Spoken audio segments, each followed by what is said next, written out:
Assalamualaikum warahmatullahi wabarakatuh. Selamat pagi, masih semangat semua? Oh, ini selamat siang ya, karena sudah siang.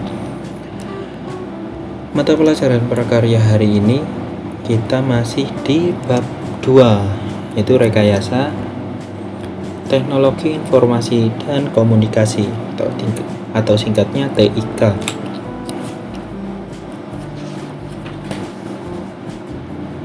Melanjutkan bab materi yang kita bahas minggu lalu, kita masuk ke peralatan dan bahan pembuatan peralatan TIK. Dalam merancang sesuatu, baik itu rancangan perabotan rumah tangga, desain interior, eksterior, sampai berkarya seni maupun kerajinan, kita tidak lepas dari alat dan bahan yang digunakan dalam membuat sebuah produk. Dari mulai alat yang digunakan untuk membuat sketsa seperti pensil, ballpoint, pena, terus alat yang digunakan untuk memotong seperti gergaji, terus peralatan menancapkan material seperti paku, palu, sampai memberi warna. Begitu pula dalam membuat sebuah alat komunikasi pada zaman dahulu di mana teknologi belum seperti sekarang ini. Membuat alat komunikasi dari bahan yang didapatkan dari alam, manusia zaman itu membuat teknologi pada masanya. Mulai dari kentongan, terus surat menyurat dari daun lontar, sampai trompet dari tanduk hewan. Seperti yang saya jelaskan rinciannya masing-masing komponen ini, masing-masing contoh alatnya di pertemuan minggu lalu. Nah, ini klasifikasi alatnya. Alat pemotong apa aja? Gergaji, kemudian tang, kemudian gunting, atau bisa menggunakan pisau. Pisau merupakan masuk ke kategori alat pemotong. Kemudian alat penyambung, yang pertama ada las, yang kedua ada solder ketika ada kawat, terus selanjutnya paku, kemudian tali. Las digunakan alat penyambung. Kenapa? Nah, las kan digunakan untuk menyambung sebuah logam yang digunakan, seperti itu loh. Terus solder menyambung komponen listrik, kelistrikan. Terus kawat, paku, tali. Kemudian alat tambahannya adalah yang pertama palu, kemudian bor, dan yang selanjutnya obeng dan baut. Jika ada perlu komponen yang dibaut, maka memerlukan obeng dan baut. Itu jika ada komponen yang perlu diketuk atau membutuhkan palu, maka menggunakan palu, atau dilubangi menggunakan bor, maka menggunakan bor.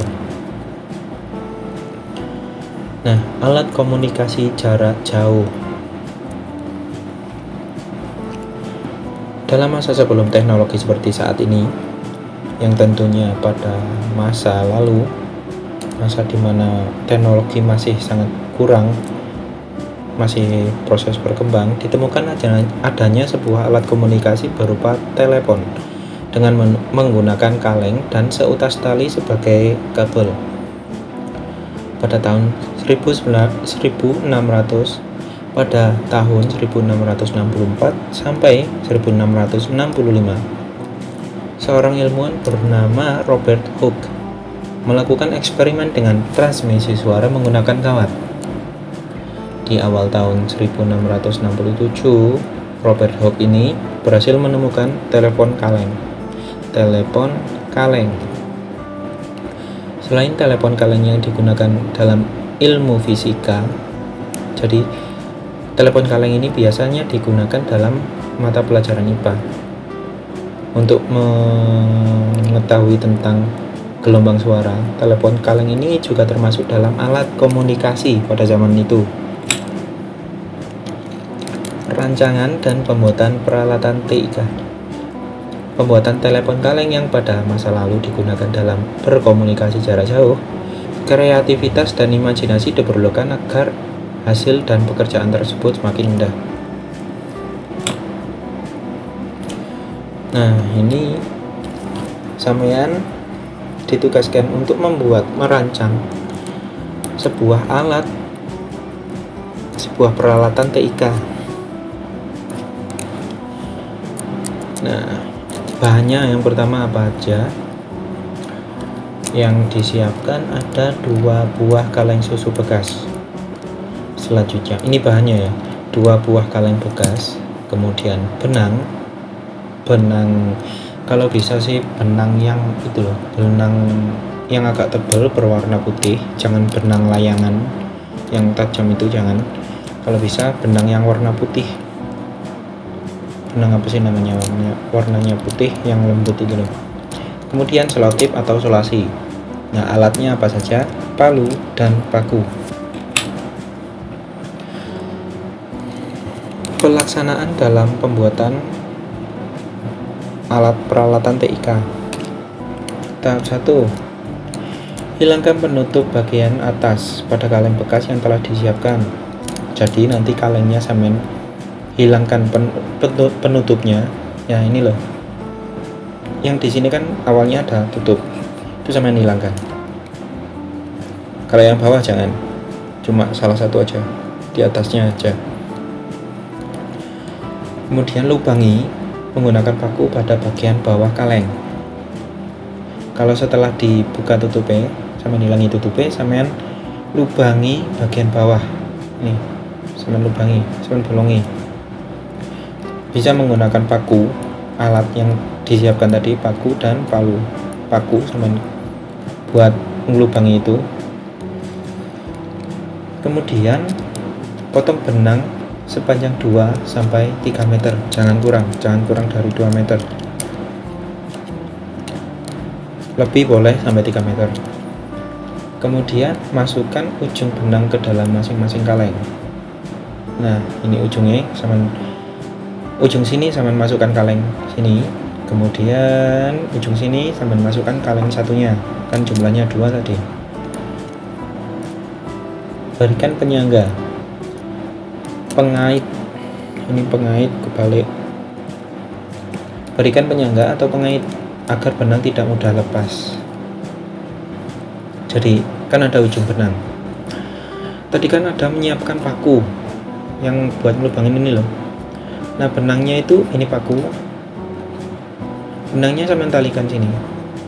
Nah, kemudian pakunya sampean masukkan di dalam kaleng buat pengait.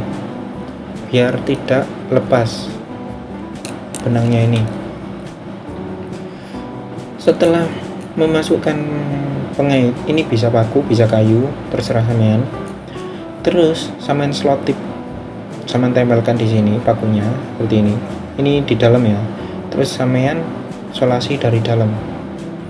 Biar benangnya di kaleng terkait dengan sempurna. Terus kemudian uji coba hasil pekerjaannya dengan orang sekeliling sampean.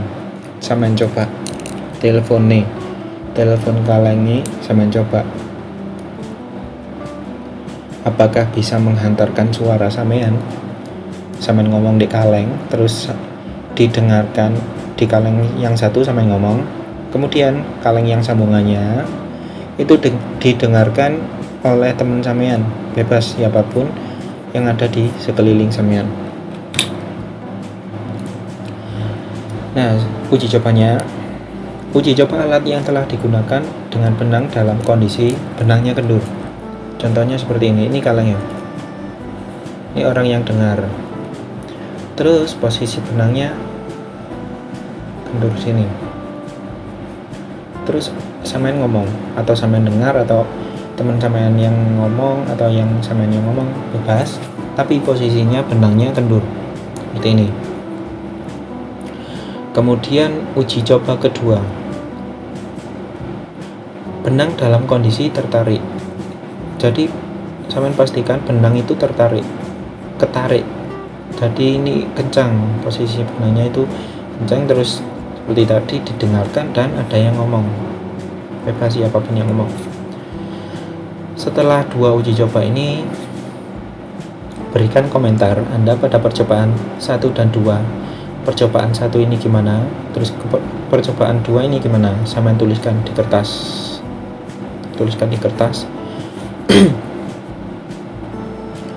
Kemudian dari foto hasil yang sampean kerjakan tadi, difoto berserta ini. Jadi sampean nanti mengumpulkan di Google Classroom itu 2 fotonya hasil telepon kaleng itu, sama fotonya tugas kalian, tugas tulis sampean. Nah, dari sini jelas ya, tugasnya jelas. Kemudian oh ya, kalau ada materi yang kurang jelas saya jelasinnya, sampean bisa tanyakan di Google Classroom boleh, atau di grup WA boleh, terus chat saya pribadi boleh, langsung saya jawab. Pertemuan pada minggu hari ini cukup sampai di sini. Kurang lebihnya saya mohon maaf. Saya akhiri. Wassalamualaikum warahmatullahi wabarakatuh.